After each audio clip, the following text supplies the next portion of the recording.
I am Samarjit Singh from Jyoti शिक्षा निकेतन inter college भटेटा देवा 12 की। तो सब्जेक्ट है सोशल साइंस, क्लास 9। इसके थ्रू आज हम डिस्कस करेंगे अर्थव्यवस्था के मूल आधार। इसमें हम आपको पहले भी अवगत करा चुके हैं कि अर्थव्यवस्था के मूल आधार में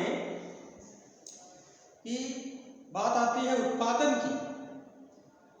तो उत्पादन की जब बात आती है तो उत्पादन किसके लिए करते हैं, क्या उत्पादन करें, उत्पादन करें तो किसके लिए करें और करें तो कैसे करें, ये बात हमने आपको पहले बता दी थी।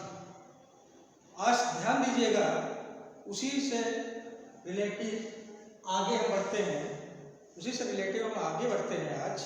तो इसमें हम ध्यान देते हैं कि आपने उस दिन देखा था उत्पादन प्रक्रिया, फिर उसका कोई उद्देश्य होता है।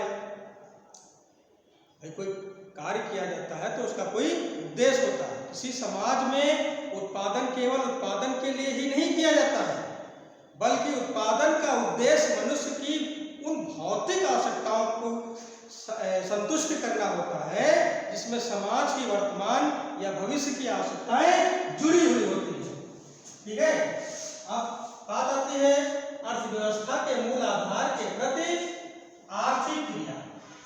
बात आती है, क्या आती है? आर्थिक क्रिया। तो आर्थिक क्रिया में ध्यान दीजिएगा,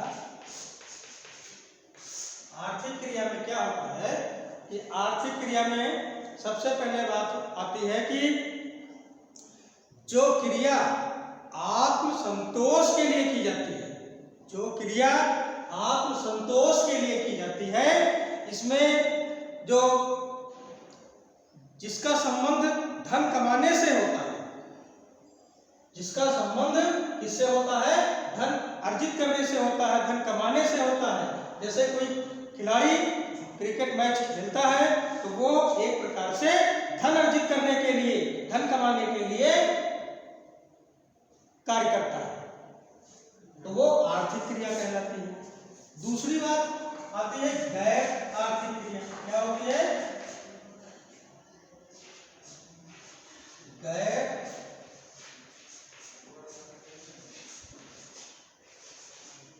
गैर आर्थिक क्रिया।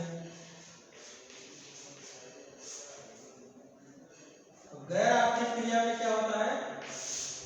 ध्यान दीजिए बच्चों, गैर आर्थिक क्रिया में क्या होता है कि जो क्रिया आत्मसंतोष के लिए की जाती है, जो क्रिया संतोष के लिए की जाती है, इसमें धन कमाने या धन अर्जित करने से कोई मतलब नहीं होता है।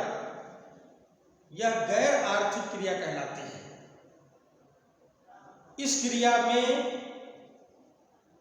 उसको उसी प्रकार से धन का लाभ नहीं हो पाता है, सिर्फ ये वो आत्मसंतोष के लिए किया जाता है। जो आत्मसंतोष के लिए क्रिया की जाती है वो गैर आर्थिक क्रिया कहलाती है। ठीक है बच्चों, तो ये आज जो बातें आती हैं ये उत्पादन की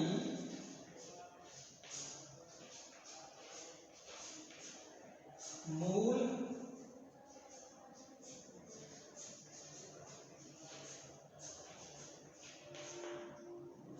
समस्याएं के अंतर्गत आती हैं।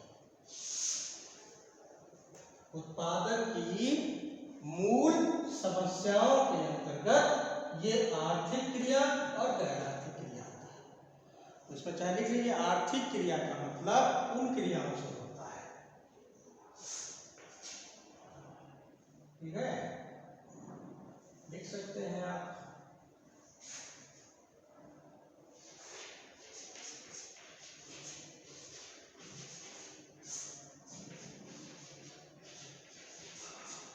आर्थिक क्रिया का मतलब होता है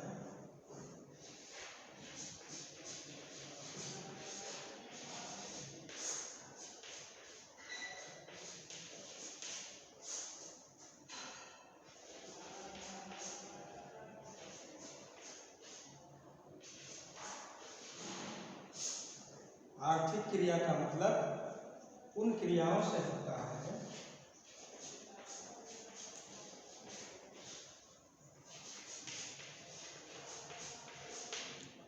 उन क्रियाओं से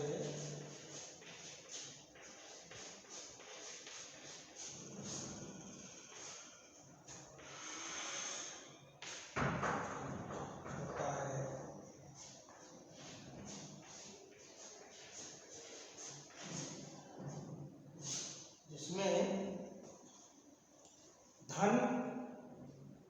जिसमें क्या होता है, जिनका संबंध धन कमाने से होता है, जिनका संबंध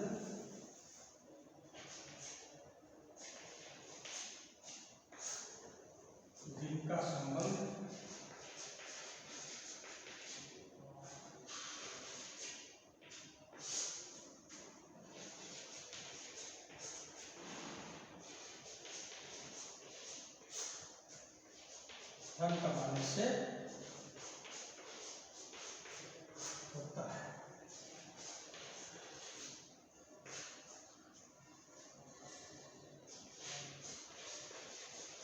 जैसे आप देख सकते हैं,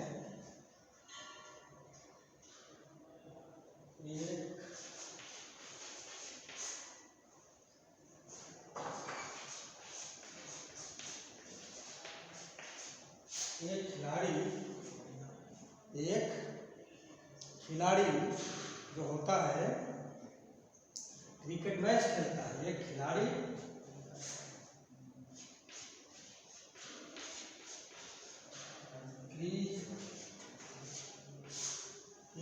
जो होता है वो क्या करता है, क्रिकेट मैच खेलता है। ठीक है, एक खिलाड़ी क्रिकेट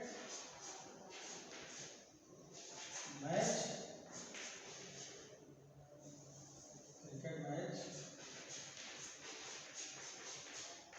खेलता है। ठीक है, और क्रिकेट मैच खेलता है तो इसी प्रकार क्रिकेट मैच जब खेलता है तो क्या होता है कि उसको आर्थिक, इसी को क्या कहते हैं बच्चों, आर्थिक क्रिया। आर्थिक क्रिया तो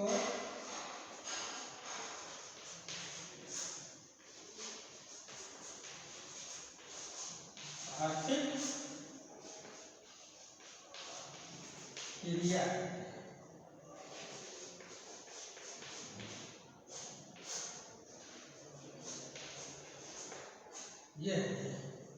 ये डेफिनेशन हो गई, इसकी परिभाषा हो गई इसकी। बच्चों, आर्थिक क्रिया का मतलब उन क्रियाओं से होता है जिनका संबंध धन कमाने से होता है। जैसे एक खिलाड़ी, फॉर एग्जाम्पल के लिए क्या होता है, जैसे खिलाड़ी क्या होता है, एक खेल खेलता है, क्रिकेट मैच खेलता है। ये देखिए, क्रिकेट मैच खेलता है, इसको एक धन कमाने के पर्पज से करता है ऐसा कार्य, इसलिए यह क्रिया क्या कहलाती है, आर्थिक क्रिया। ठीक है, गैर आर्थिक क्रिया में क्या होता है, जो क्रिया आत्म संतोष के लिए की जाती है, जो क्रिया आत्म संतोष के लिए की जाती है। ये देखिए, इसमें देख लीजिए आप, जो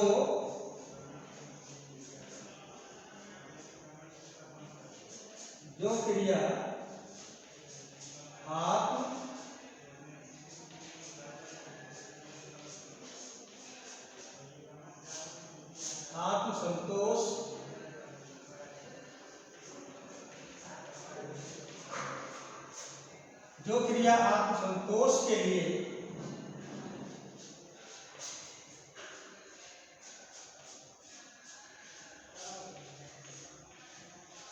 की जाती है। गैर आर्थिक क्रिया में ध्यान दीजिएगा बच्चों, जो क्रिया आत्म संतोष के लिए की जाती है, जो क्रिया किसके लिए की जाती है, आत्म संतोष के लिए की जाती है, वो क्रिया क्या कहलाती है, गैर आर्थिक क्रिया कहलाती है। वह क्रिया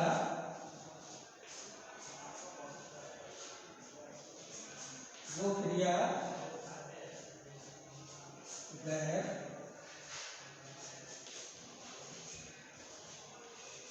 और क्रिया गैर आर्थिक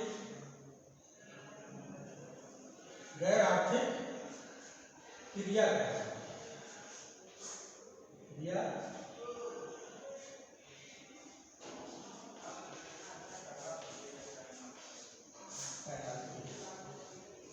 ठीक है। इसमें गैर आर्थिक क्रिया पुनः एक बार देख लीजिए। गैर आर्थिक क्रिया में क्या होता है? जो क्रिया आत्म संतोष के लिए की जाती है वह क्रिया गैर आर्थिक क्रिया कहलाती है। इसमें किसी भी प्रकार का धन अर्जित करने का और धन कमाने का कोई मतलब नहीं होता है, कोई मकसद नहीं होता है।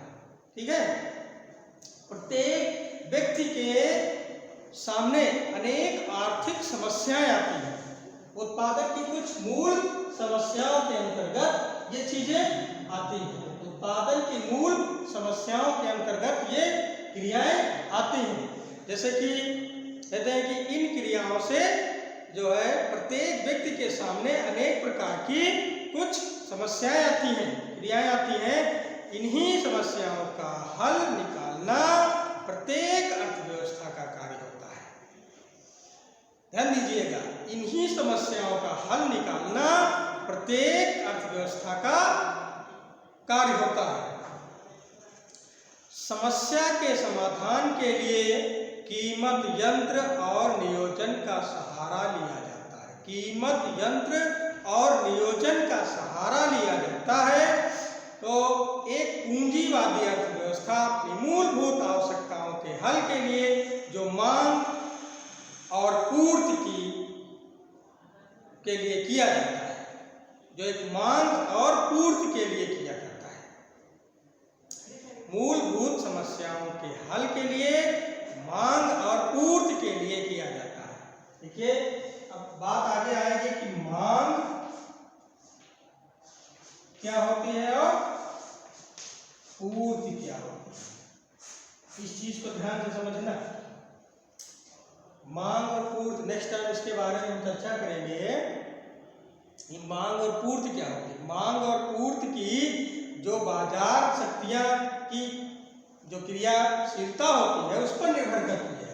बाजार की जो क्रियाशीलता होती है उस पर मांग और पूर्ति निर्भर करती है। ठीक है। समाजवादी अर्थव्यवस्था में केंद्रीय नियोजन मुख्य आधार है। समाजवादी अर्थव्यवस्था में केंद्रीय जो नियोजन है वो मुख्य आधार है। नियोजन के द्वारा ही सरकार का उत्पादन, नियोजन के द्वारा ही सरकार का उत्पादन और वितरण के लिए निश्चित योजनाएं की जाती है। ठीक है। निश्चित योजनाएं जो बनाई जाती हैं वो सरकार के द्वारा उत्पादन और वितरण के द्वारा होता है कि सरकार के द्वारा कितना उत्पादन होता है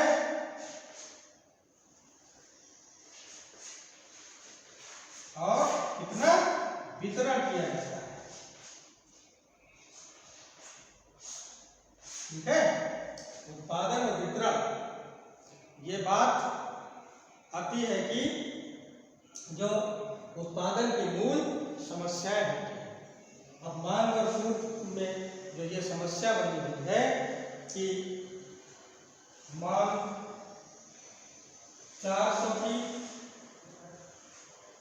400 कुंतल गेहूं की, ठीक है, लेकिन जो पूर्ति की जा रही है वो 400 ना होकर के 300 की जा रही है, 300 की जा रही है। ठीक है। तो ये क्या है कि मांग देखिए जो है गेहूं की मांग वो 400 कुंटल है, 400 कुंटल है गेहूं की मांग, लेकिन पूर्ति 300 कुंटल की जा रही है। तो उसमें 100 का अंतर आता है। ये सामबिंदु नहीं हो सकता है। इसको हम नेक्स्ट टाइम थोड़ा बताएंगे इसमें क्या होता है। तो आज हमने बताया आपको अर्थव्यवस्था के मूल आधार। तो इसमें आपने गैर आर्थिक क्रिया के द्वारा जो आपने पढ़ा कि जो क्रिया आत्मसंतोष के लिए की जाती है वह गैर आर्थिक क्रिया कहलाती है। इस क्रिया से उसको किसी भी प्रकार का धन का लाभ नहीं हो पाता है। प्रत्येक व्यक्ति के सामने अनेक आर्थिक क्रियाएं आती हैं, प्रत्येक व्यक्ति के सामने अनेक प्रकार की आर्थिक क्रियाएं आती हैं और इन्हीं समस्याओं का हल निकालना, इन्हीं समस्याओं का हल निकालना प्रत्येक अर्थव्यवस्था का कार्य होता है। प्रत्येक किसका होता है? अर्थव्यवस्था का कार्य होता है। देखिए, किसी भी देश की अर्थव्यवस्था तभी सुदृढ़ हो सकती है जब उस देश की आर्थिक विकास, आर्थिक उत्पादन, आर्थिक प्रक्रिया, आर्थिक क्रिया जब सही ढंग से चलेगी तभी उस देश का विकास आर्थिक रूप से हो सकता है। तो जो प्रत्येक व्यक्ति के सामने जो आर्थिक समस्याएं उत्पन्न होती हैं या आती हैं, उन समस्याओं का हल निकालना प्रत्येक अर्थव्यवस्था का कार्य होता है। ये किसी गांव की अर्थव्यवस्था, किसी राज्य की अर्थव्यवस्था, किसी जनपद की अर्थव्यवस्था, किसी देश की अर्थव्यवस्था सुदृढ़ तभी हो सकती है जब उस राज्य और देश का मंत्री सुचारू रूप से उस अर्थव्यवस्था पर ध्यान देता है। तो समस्या के समाधान के लिए कीमत यंत्र और नियोजन का सहारा लिया जाता है। किसका सहारा लिया जाता है? कीमत और यंत्र का सहारा लिया जाता है।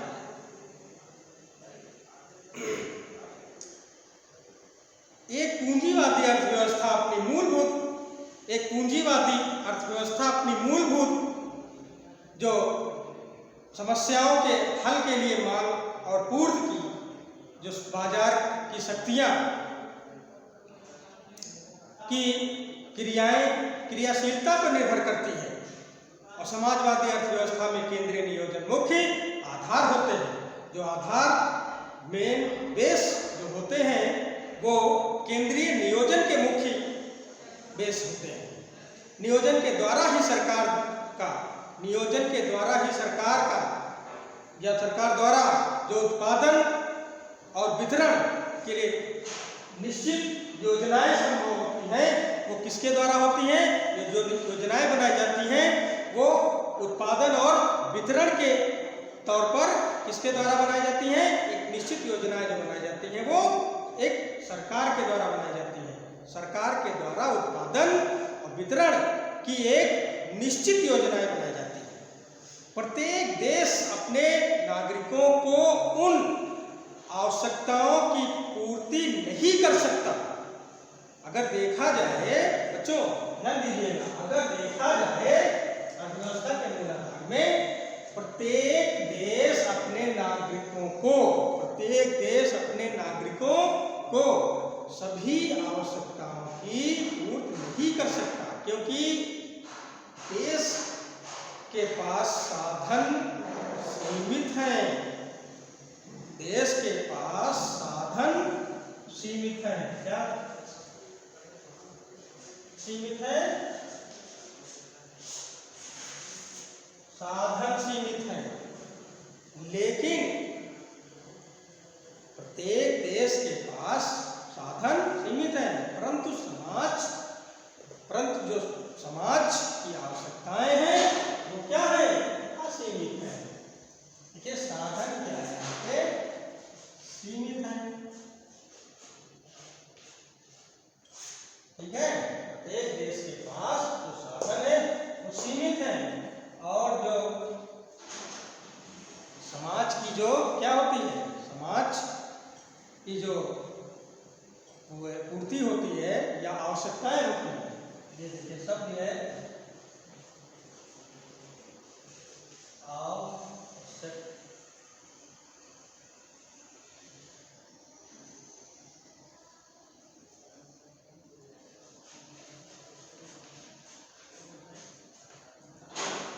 ये देखिए,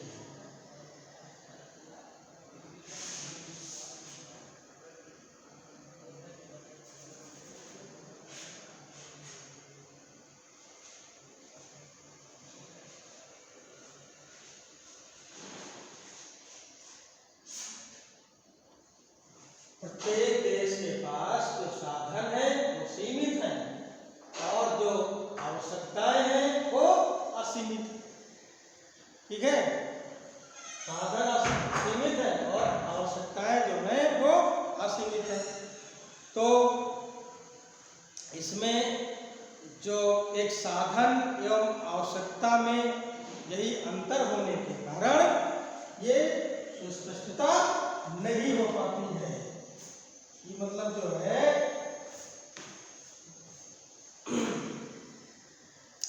जो साधन होते हैं वो सीमित होने के कारण और आवश्यकताएं असीमित होने के कारण दोनों में एक पारस्परिक निर्भरता नहीं बन पाती है। ठीक है, इसमें ये उत्पादन की मूल समस्याओं के अंतर्गत आता है। बात आती है कि साधनों का समन्वय, साधनों का समन्वय।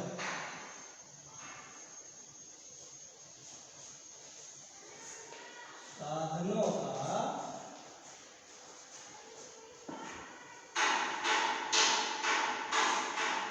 समन्वय, इसको ध्यान दीजिएगा, इसको ध्यान दीजिएगा। साधनों का समन्वय में क्या है? उत्पादन के साधनों के संयुक्त प्रयासों का परिणाम होता है। उत्पादन जो है उत्पादन के साधनों का संयुक्त एक परिणाम होता है।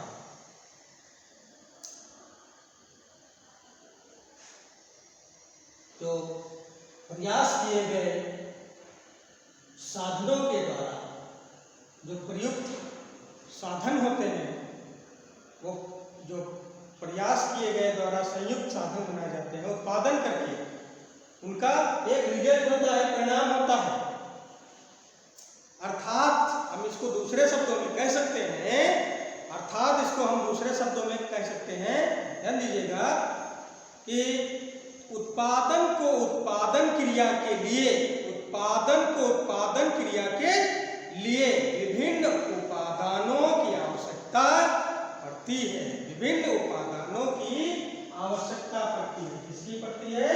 आवश्यकता उपादानों, विभिन्न उपादानों की आवश्यकता पड़ती है। पुनः ध्यान देखिए, उत्पादन को उत्पादन क्रिया के लिए विभिन्न उपादानों की आवश्यकता पड़ती है। यानी कि उपादान क्या होते हैं? इनपुट्स जो होते हैं वो उपादान होते हैं। उदाहरण के लिए अगर एग्जाम्पल के लिए देखा जाए तो उत्पादन के लिए सर्वप्रथम भूमि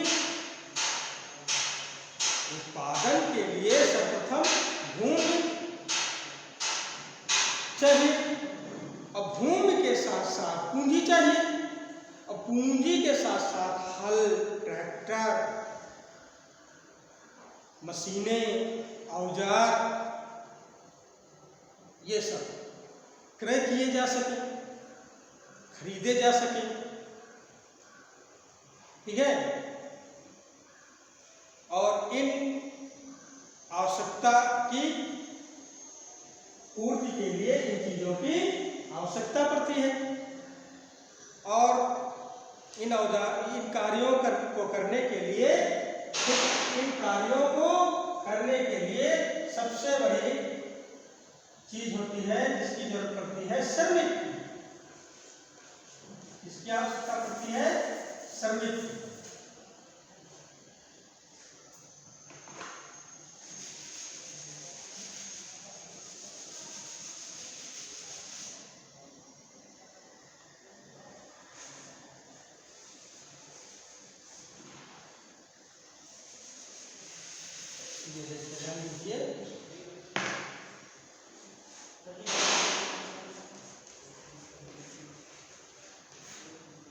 श्रमिक की आवश्यकता पड़ती है। ठीक है भाई, किसी कार्य को करने के लिए जो सबसे ज़्यादा, जैसे मान लो हम आपको बताते हैं एक सिंपल सी भाषा में, ठीक है, जो साधन होते हैं, साधन और संसाधन, ध्यान दीजिएगा यहाँ पे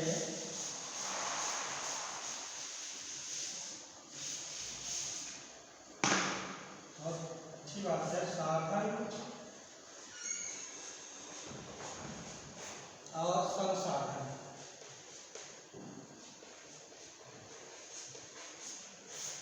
तो साधन और संसाधन में सबसे बड़ी भूमिका जो साधन को पूर्ति करने के लिए, सबसे बड़ी संसाधन की पूर्ति करने के लिए होता है, वो सबसे बड़ा साधन मनुष्य होता है।